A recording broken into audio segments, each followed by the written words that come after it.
Este es el segundo video que hago sobre el tema de la metacognición, o simplemente saliéndome del lenguaje de la neurociencia y la psicología, lo que es realmente la sabiduría, o lo que es la conciencia o la superconciencia, que no es más que la capacidad de cuestionar nuestros pensamientos, no ser fanáticos ni apegados a nuestros pensamientos y razonamientos, y lo que es la capacidad de cuestionarlos y darnos cuenta de cuáles de ellos son adecuados o sabios pensamientos y cuáles son una interpretación equivocada o errónea de la verdad.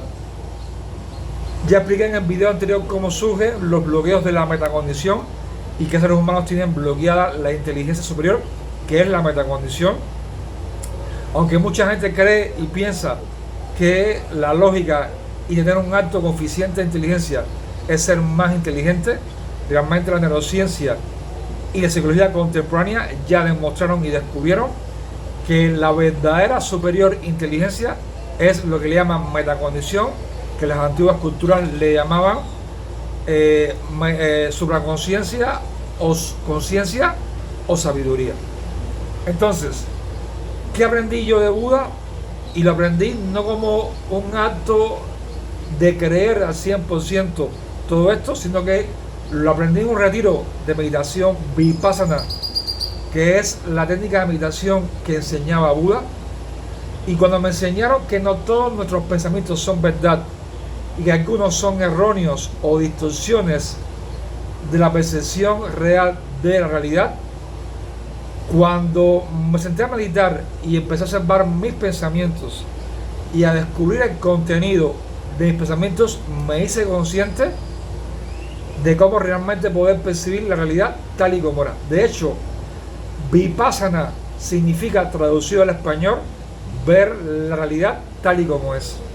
Y esto es una forma de conceptualmente de explicar lo que es la metacognición, que es la forma superior de inteligencia que han descubierto recientemente la neurociencia y la psicología, y que yo le llamo en broma y en sarcasmo que descubrieron el agua tibia, porque ya los sabios de la antigüedad hace miles de años conocían esta forma superior de inteligencia.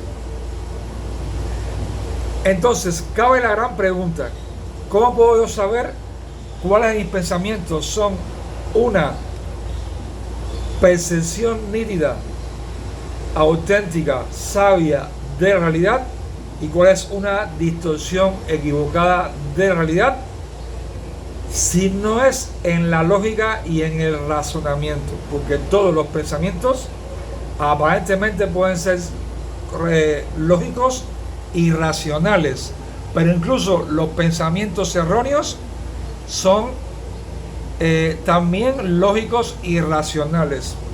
Si un individuo se pone a analizar todos los sistemas de creencias de todas las religiones y todas las ideologías del planeta, se puede dar cuenta que todas tienen lógica y razonamiento. Sin embargo, que tengan lógicas y razonamientos no quiere decir que sean verdad. ¿Ok? Buda enseñaba, y también lo enseño yo en mis cursos de conciencia, que lo más importante no es la estructura de razonamiento lógico aparente, sino el contenido de ese razonamiento o de esa cadena de pensamientos aparentemente lógicos.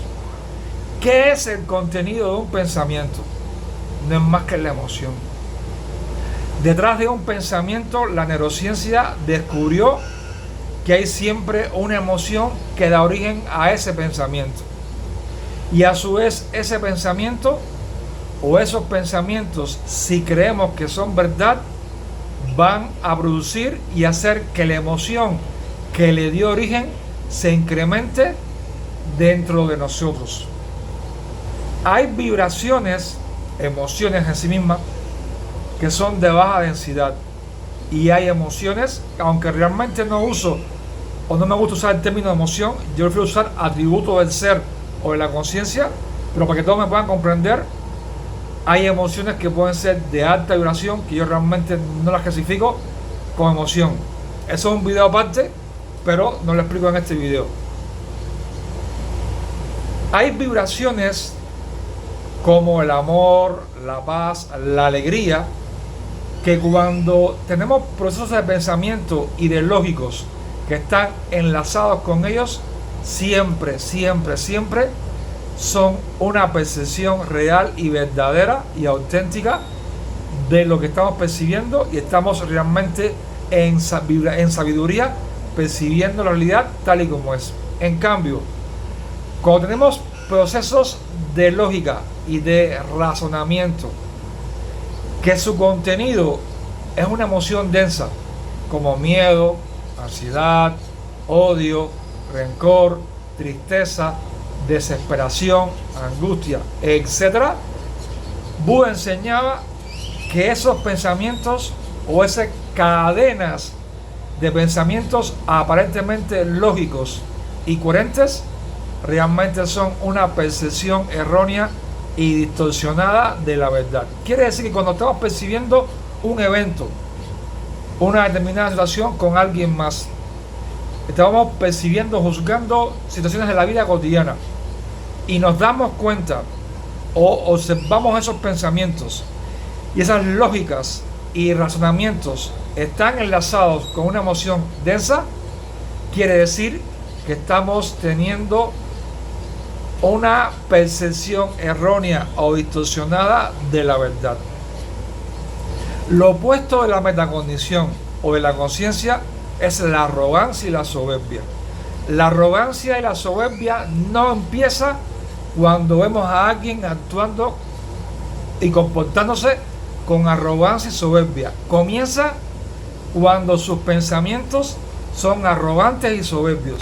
¿Y qué es tener pensamientos arrogantes y soberbios? Creer que todos nuestros pensamientos son una percepción aceptada de la verdad y creer que todos nuestros pensamientos son verdad.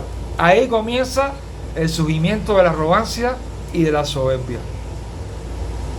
Voy a ver un ejemplo que hace 10 días tuve en el consultorio de un paciente. Por respeto no voy a decir su nombre, que él vive en Estados Unidos. Él trabajó conmigo hace 2 años el tema de la manifestación de prosperidad y abundancia de dinero, y tanto duró su manifestación de abundancia y dinero que actualmente le dieron un ascenso y vive y trabaja en Estados Unidos en un cambio importante en la compañía, que es más transnacional.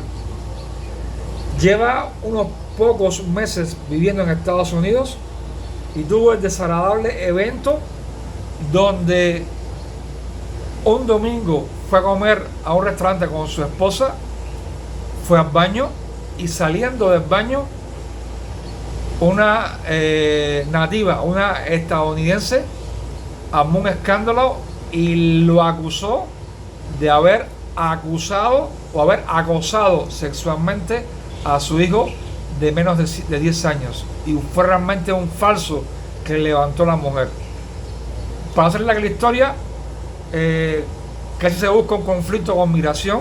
Por suerte en migración se dieron cuenta de que la mujer había levantado un falso y que estaba equivocada en su percepción, pero a raíz de esa experiencia su mente reaccionó asociada con angustia, con miedo y con frustración, y esas 3 emociones empezaron a reaccionar su mente, y desde ese conflicto, desde el trauma de ese día, estuvo varios días su mente en reacción y generando procesos erróneos de pensamiento y razonamiento.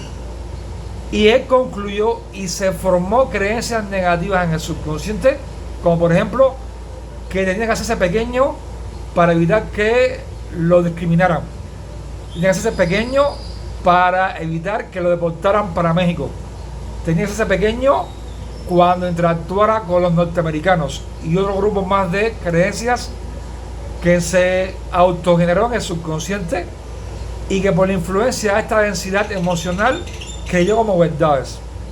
Esas creencias le iban a dar un beneficio ante determinadas situaciones, pero al hacerse pequeño por convivir con norteamericanos iba a conllevar a que él empezara a contraerse y limitarse en sus capacidades profesionales y en sus talentos, lo cual le iba a largo plazo, en un año, 2, 3 o 5, a crear problemas en su rendimiento laboral y posiblemente ser despedido por la compañía. Vean este ejemplo que les acabo de poner, cuán importante es para darnos cuenta de lo que es el contenido de la mente, y qué importante es darnos cuenta de que todos nuestros pensamientos no son un razonamiento lógico y coherente de la verdad más elevada. ¿Ok? Sabiduría es saber percibir la verdad tal y como es. Y al poder percibir la verdad tal y como es, podemos entonces actuar coherentemente ante las circunstancias de la vida y dar la mejor respuesta, dar el adecuado solución a ese problema. ¿Cuántas veces en la vida nos ha pasado que hemos razonado un evento, un problema determinado de determinada manera, y cuando actuamos con eso que pensamos y razonamos, y al no darnos cuenta que estaba enlazado con una emoción densa, tuvimos una percepción errónea de realidad, y cuando actuamos no obtuvimos el resultado esperado? Y sucede porque no nos dimos cuenta que el contenido de los pensamientos fue una emoción densa que nos hizo percibir la realidad como no era. ¿Ok? Esto es el video que hago sobre cómo darnos cuenta, y con un ejemplo que puse, para desarrollar la capacidad de la metacognición o de la supraconciencia y darnos cuenta cuando nuestros pensamientos pueden ser equivocados o erróneos. Si no me despido, soy Manny Manero, el fundador del método holístico RCC. Te mando luz y muchas bendiciones.